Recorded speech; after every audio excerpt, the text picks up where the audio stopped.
Perfect.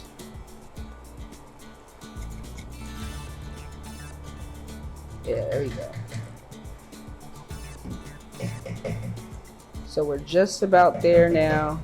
And this recipe is one that we actually adapted. It's not exactly the original recipe, but any kind of soup or anything that's broth based, I really love to just throw a bay leaf or two in there.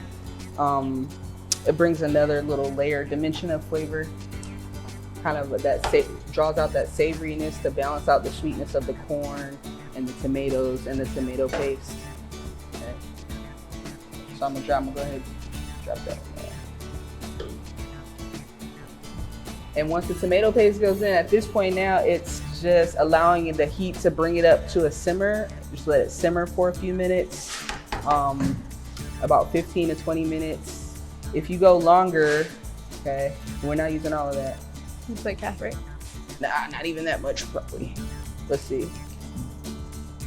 We're good, because usually it's a can, right? The little short can, which I think is 6 ounces. Make sure, yeah, 6 ounces usually.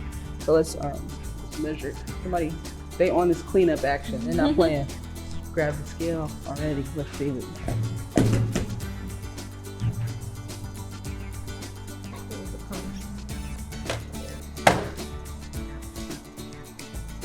All right, let's use that. You know what? Go ahead, put your peppers in.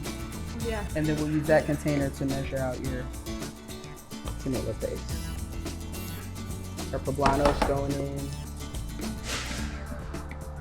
Fire roasted is great. You can also bake those in the oven and get that same kind of feel. And what that does is